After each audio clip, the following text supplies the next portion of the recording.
Sumainyo ang Panginoon at sumayo rin. ang pagpapahayag ng mabuting balita ng ating Panginoon ayon kay San Juan. Papuri sa iyo, Panginoon. Noong panahong iyon, lumingon si Pedro at nakita niyang sumusunod ang alagad na minamahal ni Jesus. Yaong humilig sa dibdib ni Jesus nang sila'y naghahapunan at nagtanong, Panginoon, sino po ang magkakanulo sa inyo? Nang makita siya ni Pedro, tinanong nito si Jesus, Panginoon, ano po naman ang mangyayari sa taong ito?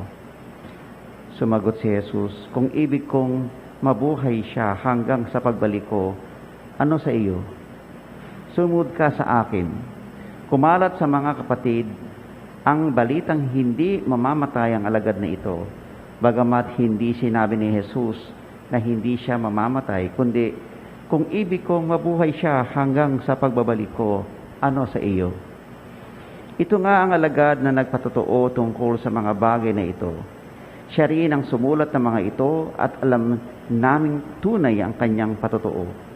At marami pang ginawa si Jesus na kung susulating lahat, inaakala kong hindi magkakasya kahit sa buong daigdig ang mga aklat na masusulat.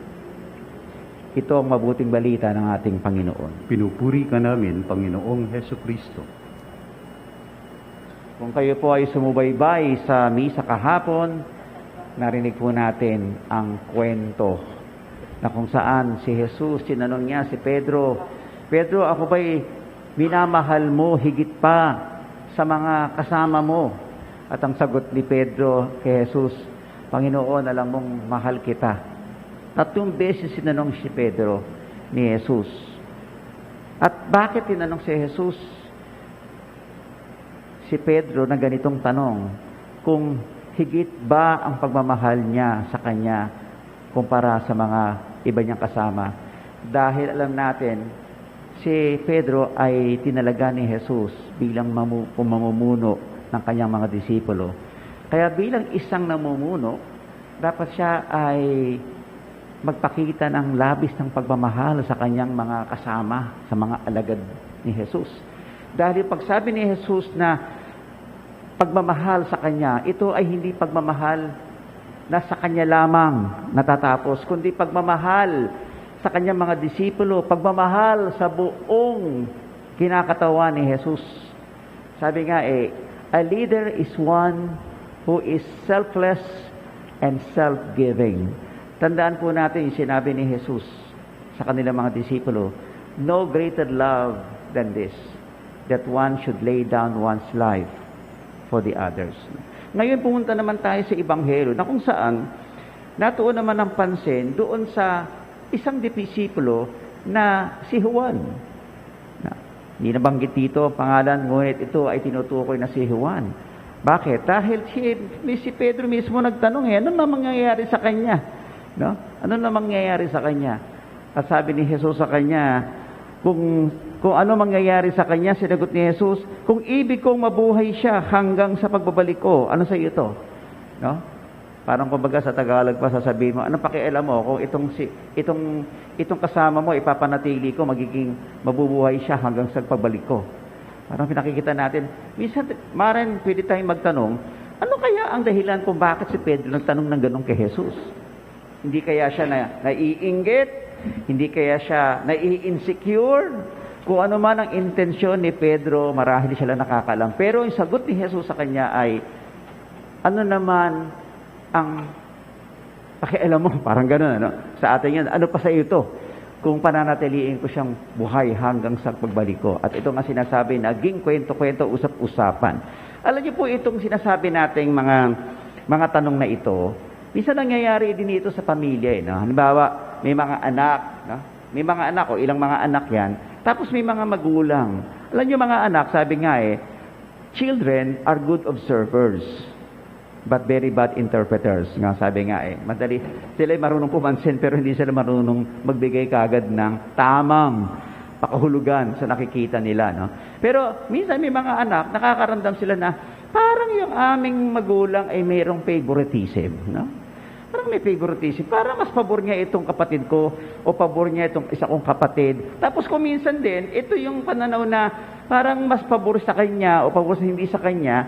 Minsan naiisip din ng isang anak na sinasabi, siguro hindi ako mahal. Ay, nakikita niyo, hindi ako mahal. Nagkakaroon ng insecurity o nagkakaroon ng tinatawag nating inggit, no? Naiingit na ganyan. At habang lumalaki, ang batang ito, sinasabi nga, nagkakaroon siya ng pakiramdam niya, deprived, at pakiramdam niya parang he is lost or she is lost. Kaya, ang dami niyang gagawin para mapatunayan na siya ay karapat-dapat mahalin ng magulang niya. Ito nga sinasabi natin, papatunayan ko that, sabi niya, I will do everything to let you know that I deserve to be loved just as the others are loved. No? Ito rin nangyayari din sa pamilya, nangyayari ito kahit saan, na kung saan merong tinatawag tayong mga circles of relationship, nagkakaroon ng inggitan, nagkakaroon ng pabor-pabor, tapos minsan nadi-discriminate. No? Pero si Jesus, ang ating Panginoon, may ganito bang klaseng pakikitungo sa mga disipulo niya? Wala siyang ganitong pakikitungo. Marahil ang pagtingin ng ilang mga disipulo ay base doon sa kanilang maling pag-aakala. Tandaan natin, minsan nagkaroon ng argument o pagtatalo yung mga disipulo, sinasabi kung sino yung nauuna. Sabi niya, who is the greatest among those in the kingdom of God? Anong sagot ni Jesus sa kanila? The one who is the greatest is the one who gives his very own life for the sake of the others. The one who is humble. The one who is humble is the one who is the greatest. At ginamit niya ang simbolo ng ng isang bata. At nakita po natin ito, no? Kaya mismo si Jesus ay mayroong ganitong klaseng pakikitungo sa mga disipulo. At marahil siguro tayo din, parang meron tayong mga na-experience na insecurity o inggit. Makikita natin may mga ibang tao, bakit sila? Parang mas marami silang blessing, parang mas napapaboran sila, parang ako hindi, sinasabi po natin, hindi tayo nakakasigurado. Pero meron tayong ganitong pananaw, perception, no? Pero ang Panginoon hindi po ganito. Hindi ganito ang pakikitungo sa atin. Dahil ang kanyang pagmamahal ay labis-labis.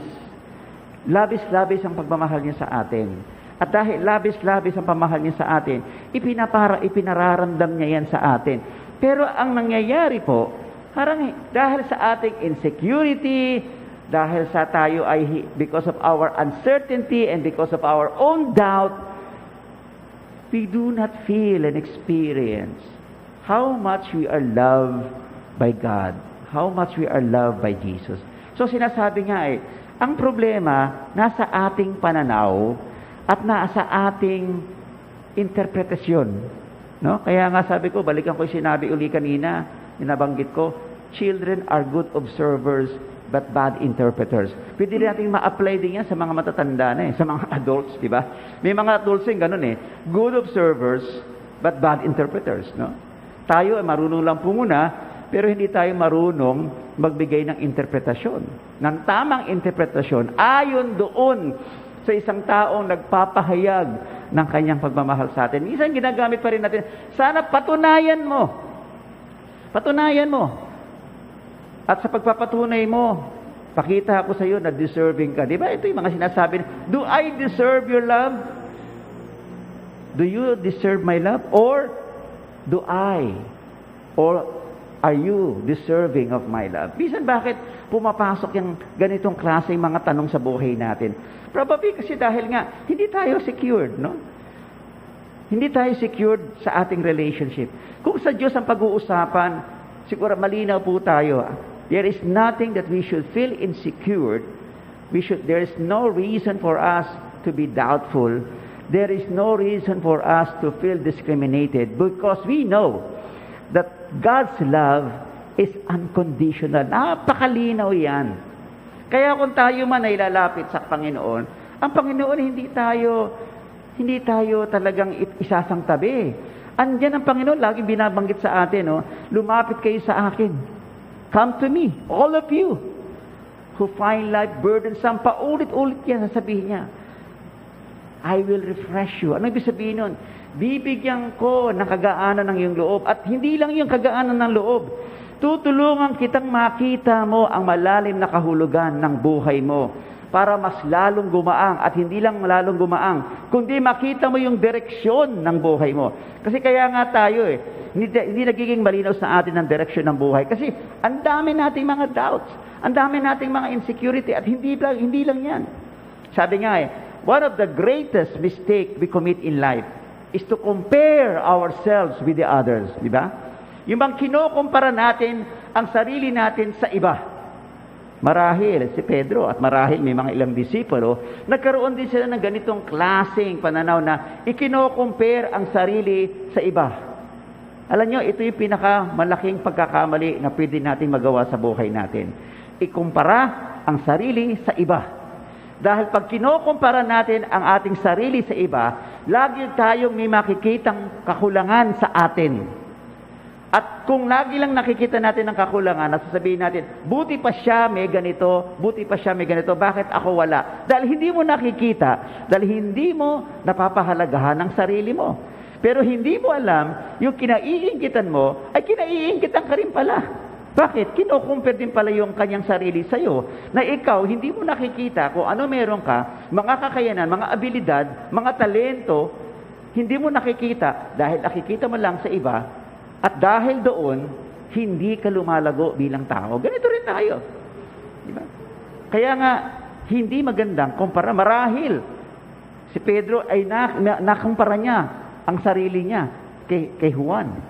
Pero hindi ito nakakatulong sa ating paglago bilang tao. Hindi ito nakakatulong sa paglago natin sa pananampalataya. Dapat isang tabi natin ang ating ganitong klaseng pananaw na sino ba ang mas nakakahigit? Tanggalin natin yung ating mga tendency to compare ourselves with the others. Tanggalin natin yung tendency to feel insecure and doubtful about ourselves. Because God loves us as we are. And if God loves us as we are, then we should know how to appreciate the persons that we are, including our limitations, including our shortcomings. Dahil ang Panginoon, minamahal tayo kung ano at sino tayo. At itong klaseng pagmamahal na to, hindi ito discriminating. Hindi discriminating ang pagmamahal ng Panginoon. Kundi ang pagmamahal ng Panginoon ay life-giving. Life-giving and purposeful. Binibigyan ng malalim na kahulugan ng buhay natin. Kaya sa araw-araw ng ating pakikitungo sa Panginoon, ito po yung dapat ma-improve sa ating pananaw.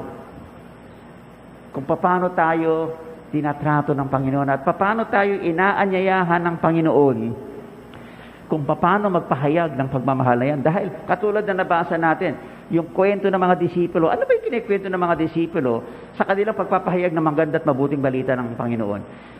Everything that the disciples were proclaiming was all about love.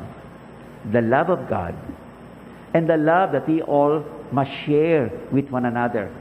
Bakit? Dahil lang sa ganitong klaseng pagmamahal, ang mga tao ay mag-uugnay-ugnay, magbubuklod-buklod. Kaya kung man sa ngayon, sa mundong ito, nagkakaroon tayo ng mga iba't ibang mga images of war, of discrimination, of isolation, dahil sa kawalan, kung hindi man kawalan, kakulangan o hindi man kawalan ng pagmamahal sa isa't isa.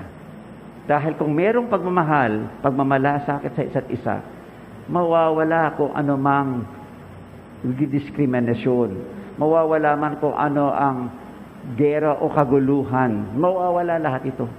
Sa panahon ngayon ng pandemic, ito ang panawagan sa ating lahat. Iisang tabi mo ang iyong sarili. Kaya nga maganda yung ating itong concept ng community pantry. Bakit? Kasi ito ay may kinalaman sa kung ano ang pwede mong maibigay. Kung ano man yan. Dahil ang isang tao, mahirap man o mayaman, merong maibibigay. At meron din siyang karapatan para tumanggap. Dahil ang isang pagmamahal ay nakikita sa pagbibigayan at sa pagtatanggap. Sinasabi natin, love has the dynamics of giving and receiving. And this kind of dynamics of love can make our relationship to grow, can make us grow, and can make the Word of God life-giving.